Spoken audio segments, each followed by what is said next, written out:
Hey everyone, Andre here to give GameXplain's quick review of DreamWorks All-Star Kart Racing, including the good, the bad guys, and everything else. See what I did there? So let's break it down for you, and right off the bat, there's no avoiding it. This is basically Mario Kart with a DreamWorks skin, for better or for worse. On the good side, the core mechanics are pretty much identical, including how you acquire power-ups. The power sliding feels the exact same, including getting purple sparks just by doing a power slide for long enough. And even the stunt system for Mario Kart is here too, giving you a speed boost for pulling off a stunt by going off a ramp or a jump. And that all feels really good. I was actually surprised how close to Mario Kart the core game feels, which is something a lot of other kart racers get wrong, but this one got right. Unfortunately, that doesn't carry over to every aspect, but we'll get to that. So the core gameplay, of course, is basically Mario Kart with a few unique twists, but then that's all layered with the DreamWorks IP. So you've got references to a ton of different movies spread across the 20 characters and 20 tracks, including Shrek, Puss in Boots, you've got Kung Fu Panda, How to Train Your Dragon, Trolls, Megamind, Boss Baby, the bad guys, and I'm sure even more than I'm forgetting. There's a lot here. And when it comes to the characters themselves, they do a great job of training them. The character models look pretty much on point. The voice acting isn't, of course, done by the original voice actors because that would probably be an absurd cost for this game. But the replacements they got sound, by and large, really close. They're like 90% of the way there in most cases. I've been warming up, my belly's full, and I'm ready to go.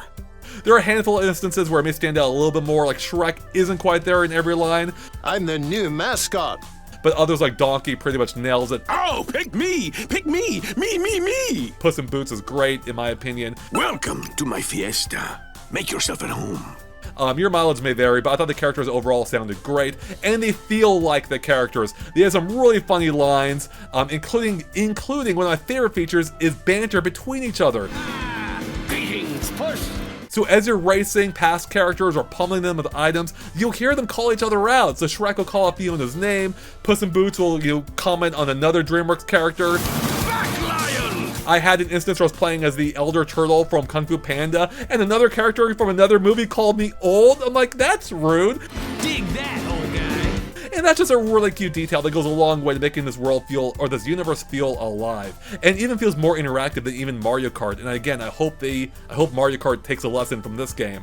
Now, when it comes to the core gameplay, again, it all feels really good, except where it starts to falter is when it comes to the power-ups, in my opinion. Because the power-ups there's a few issues with them. One, they are way too confusing. There's a lot of them, and they don't all behave in ways that make sense to me, and the game doesn't do a great job of explaining how they work. So a lot of time I didn't even fully know what a power-up did, and I had to learn through experimentation. Although there is a help menu that gives you a breakdown of it, it's not a great breakdown, including a still screenshot rather than a video or a hands-on demonstration, which would be way better. So it really just overloads you with basically what's over 20 power-ups if you count the 16 items themselves, plus the 8 troll surprises. So okay, get this. So most of the power-ups come to you by way of these, item boxes like in Mario Kart. But then you have the troll surprises, which you get by collecting little note icons in the tracks, which build up a meter, and once that meter fills, you get awarded a troll surprise, one of 8 of them.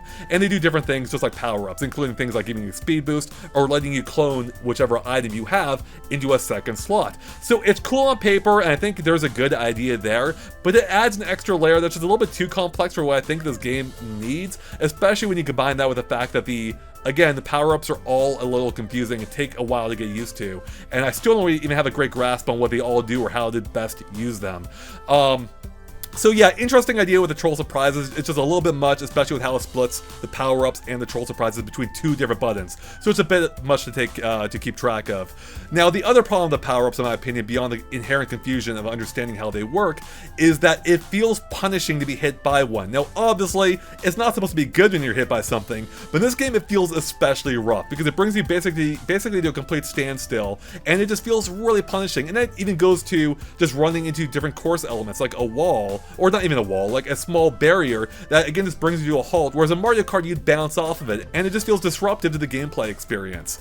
Now there is another unique element to the gameplay here, and that's the fact that on almost every track, if not every track, you'll find these little harp icons that spawn temporary shortcuts. They're like these thin little paths that take you above the track and will, lead you ahead of the pack generally.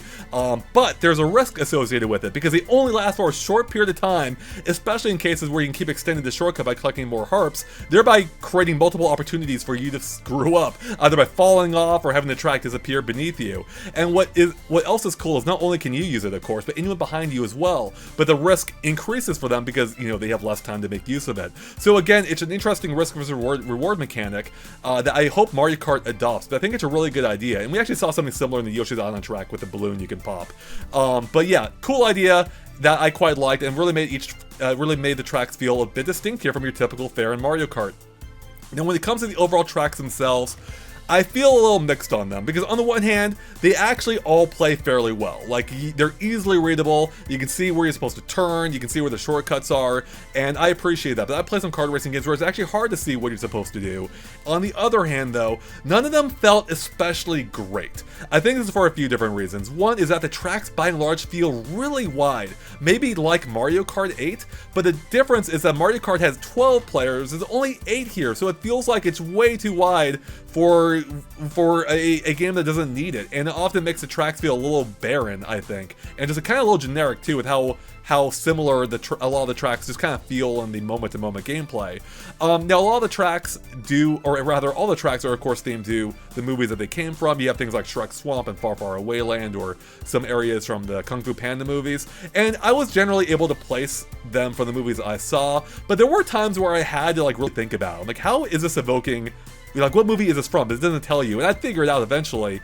But I think it kind of speaks to the overall art design that it all feels a little generic. And I think that's both because, one, they went for a quasi-realistic look that kind of makes everything feel, I don't know, just a little, like, unrealish, you know what I mean? Like, it has a kind of, like, you know, general quality to it that doesn't feel distinct, and I wish it made it feel a little bit more stylized, even if it went against what the individual movies may have done. So I think the tracks could have stood out more, been more colorful, been more, you know, had more vibrancy and contrast, just to make it, you know, I don't know, a little bit more of a feast for the eyes. And even in the tracks that I think do, you know, overall do a pretty good job of identifying where they are, like say Shrek Swamp, I still feel like they fall a little short. For instance, Shrek Swamp, you would think you would easily find Shrek's house. Maybe you would race around it, or possibly even through it. But no, in this case, you only briefly race past his house, and it's barely recognizable, but I think you go by like what might be the back or side of the house, I think, at least, and I had to stop to make sure that was actually Shrek's house. And I'm like, shouldn't that be a more prominent point? At least they do have a giant outhouse that you can use as a shortcut, so they got that at least. I will say I like Far Far Away Land, even if it didn't have what I thought would be an obvious reference with Barbucks, which was a great joke in the movie. That's not here from what I can tell, but there are some other cute Easter eggs, like the giant gingerbread man in the background, so thankfully he survived into Shrek 2, I guess. There's also the horse carriage that Shrek and Fiona got married in, so there's some cute details here, even if I feel like the overall themes are sometimes lacking at points. In addition, the music, unfortunately, is probably one of the weakest points of the game. In fact, I think the sound design in general. So the music tracks all feel very generic. If they are lifted from the movies in any sense, I did not pick up on it. Maybe there's some smaller tells in there, but unfortunately, none of the music tracks evoked the movies for me, and they also didn't feel all that exciting in most cases, and didn't really feel befitting of the action that was happening. In addition, the sound design kind of lets down the gameplay, and it might be part of the reason why I have some complaints with the items, because it is hard to tell when you're being targeted. A lot of the items don't really make sounds, or if they do, you can barely perceive them. In fact, the sound balancing in the game by default is way off in my opinion. I actually raised the sound effects so I could hear the engine noises and make it feel a little bit more lively. I turned down the voices because it almost felt like you were hearing the voice actors recorded in the sound booth. So try playing around the sound settings a little bit, but even then it doesn't fully address everything, because the items are quite quiet, they don't sound distinct, and it makes it hard to know when to avoid them, even if you can avoid them. There are little indicators that pop up at the bottom of the screen when the item's incoming, but this ties back to my item complaints, is that one, there isn't much time to avoid them, and I don't even know how to avoid them, because there aren't a lot of defensive options from what I can tell. You do have a shield, or one of the items is a shield, but I rarely had it when I needed it, you know? And if you can use the other items as defensive options, I don't really know how you do it. You can't drag them behind you, and there are some items you can shoot behind you, but, you know, I was never able to time it quite right, especially because, again, given the narrow window with how the power-ups are targeting you. Before we wrap up this review, we gotta touch on one more thing, being the multiplayer, because like every kart racer, it is made better with friends. Now, unfortunately, with how limited the review period was and how many copies are out there, I wasn't fully able to test this, but I was able to play Splitscreen locally with a friend on the system I was playing on, being Xbox. It ran flawlessly in 2-player Splitscreen at 60 frames per second, and bots filling in for the missing players. That all felt good, and then beyond that, I did go online with another friend, Joey here in this case, and that seemed to work flawlessly too in our experience. Didn't notice any major latency. There was a little bit of kart skipping around slightly, that looked a little odd, but it wasn't bad at all, and it seemed to work on level with Mario Kart based on my limited experience. And bots also again filled in for the missing players. The one weird thing though was whether we were playing a matchmaker or in a private lobby, no matter what, we were only limited to 7 random tracks at a time, and it would have a new selection after every race. So it was a little weird, we couldn't specifically choose the exact track we wanted, you know, when playing in a private lobby, but it was a minor detail.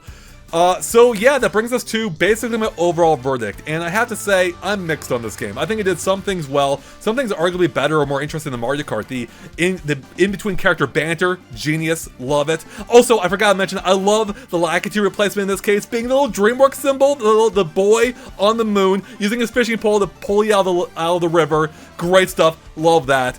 I also like the temporary heart-based shortcuts. That's a great touch. And then also, I think the Troll Surprises is an interesting mechanic that Mario Kart might be able to make better use of. So there is a solid core here, but it's undermined by kind of generic tracks, not great music, at least for the kart racing experience or the DreamWorks experience, and then the items really let the game down. And I feel like had they refined those moments a little bit more, how the items work, our understanding of them, and how you are affected by them, including being able to defend against them and how much of an impact being hit by one makes, they really could have had something at least comparable or more comparable to Mario Kart. But as is, it's not a bad game. I think if you're a DreamWorks fan, and especially a younger DreamWorks fan, there's probably a lot you're going to like here. But for those older fans, especially those who grew up with Mario Kart, you're probably going to find it a little lacking. And, you know, I don't find a whole lot of reason to revisit this game in particular, outside of the specific DreamWorks references, when I could just play Mario Kart instead. So, again, I'm mixed on this game. Not a bad game, not a great game. So there you go, everyone. Thanks for watching, and of course, stay tuned to GameXplain for more on DreamWorks All-Star Kart Racing and everything else related to kart racers here at GameXplain. With that, we'll catch you later. Bye, everyone.